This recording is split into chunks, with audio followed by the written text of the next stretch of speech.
Hi everybody, how you doing? It's your Uncle Bruce here. Welcome to my channel, Stock Markets with Bruce, where we try to cover the markets in plain English. This is the channel, this is the place, this is the time. Boy, do we need help figuring out what's going on in plain English today. Oh my gosh.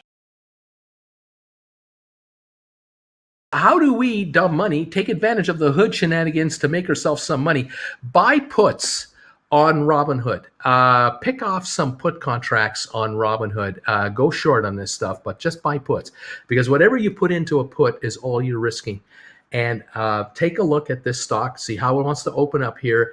If it takes a pop this morning to 70, 75, say 80 bucks, look at picking off some puts. Go out a ways if you can and see what you can do. That's all I can figure. The only other way to do it is write naked calls. But again, that is, that might be from a marginability point of view, might be too much. If you can write credit, if you can write credit spreads, that might be an idea. You're going to have to take a look at these carefully. I am just stunned by this whole thing. It is just crazy. The shares are going to go down eventually. They're eventually going to lose all the luster they have, because as soon as the insiders get their fill of allowable sales, they don't need to pump the market anymore. Of course, they'd like to offload their stock at these highs. So, they may pump it to dump it. But I tell you, I'm just amazed. This used to be the kind of crap we used to see on penny stock. This is the kind of garbage we used to see on over-the-counter pink sheets on the OTC markets in the USA, and on the over-the-counter markets in Canada, and on the junior markets that were filled with mining stocks and junior oil and gas companies. We used to see all kinds of games and shenanigans and promotions from like 20 cents to $2, or from 40 cents to $5. You used to see these 10-time moves, 10-time your money moves, all the way down here, back and forth, and there would be all kinds of speculation in games and denials that anything is wrong and everything is great, and that the market should be allowed to be the market, and freedom reigns and all this crap. And then a few months later, the stocks are sitting at 5, 10, 15 cents a share. Nobody wants them, and everyone's got it. Nobody can get out, and nobody wants to get in. Robinhood right now and some of these other stocks are running the same game in the hundreds of millions of dollars, in billions of dollars, not in thousands of dollars.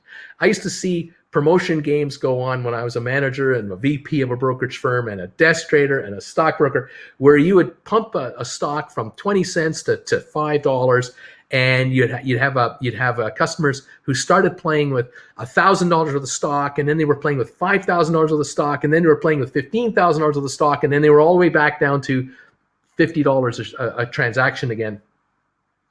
Here, what we're seeing is people getting involved, and it's not you guys. I'm not talking about you guys, not you people, not my retail followers. I'm talking about the pros from Dover who are playing this game. They are playing with millions and turning it into tens of millions, hundreds of millions on artificial valuation. I mean, this Robinhood is not worth $64.60 a share. It is not worth $38 a share. This company isn't worth $10 a share, but it's at 64 right now. And there are insiders who are apparently about to be released on 97 million shares because of I think the manipulation of the stock yesterday to $85 a share. I've seen this game. I know this game. This is from the 70s. This is from the 50s. I remember this. I was warned about this by gray-haired brokers in 1979-80. These guys who'd been around since the mid-50s would say to me, "Oh yeah, well, watch for these deals, watch for these transactions, watch for these shenanigans." It's happening all over again. The problem at the SEC, I think, is that there's no one at the SEC in power that was around back then, and that has anyone that they can talk to that was around from back then. So this is all new to them. This is all like, I didn't know this could happen.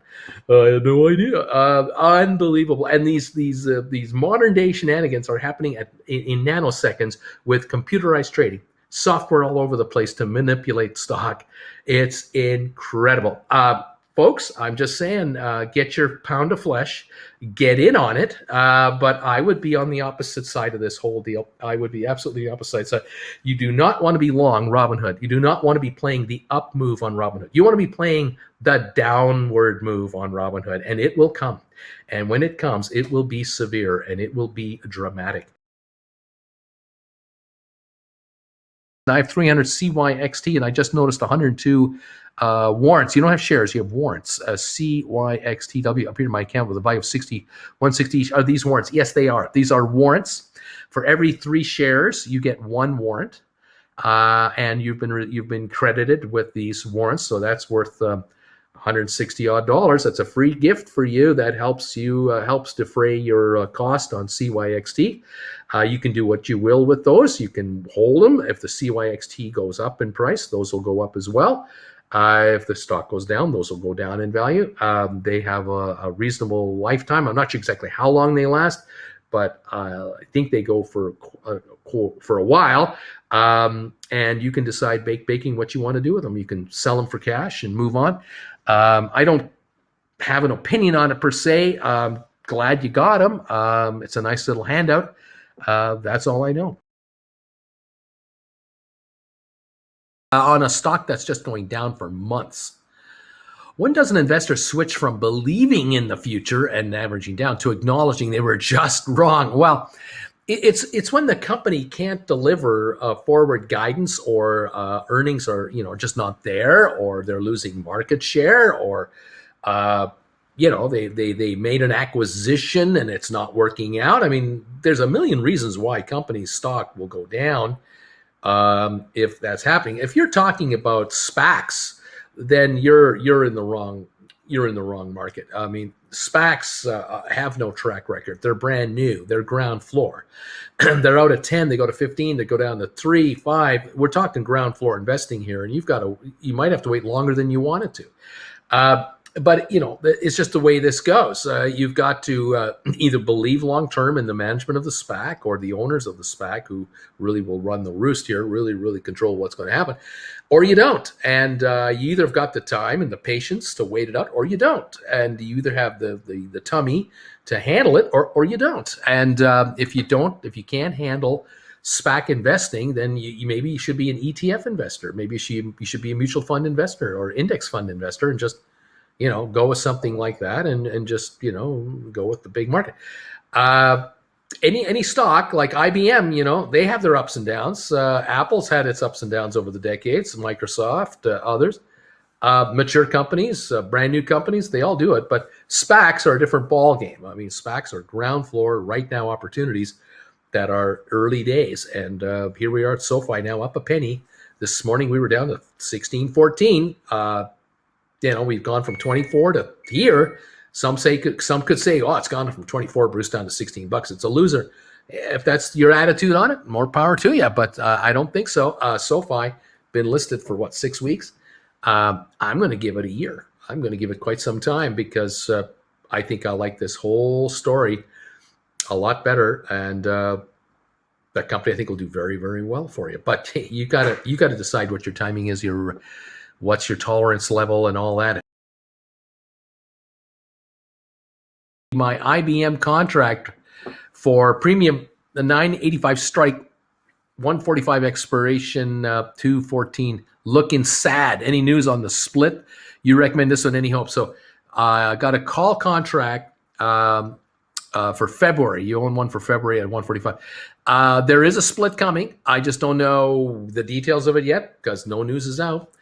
I'm still positive on the company. I love the company, but the stock is a heartbreaker right now. It is jumping around, but it's a 142.46, down 30 cents today, and it's a heartbreaker today. But I like this deal, and I think you just sit tight.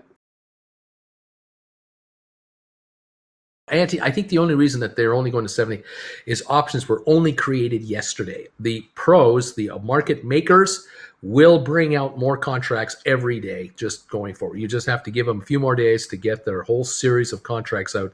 The stock ran ahead of the option players. It moved too far too fast yesterday, and they're just catching up now. That's my hunch as to why that's happening.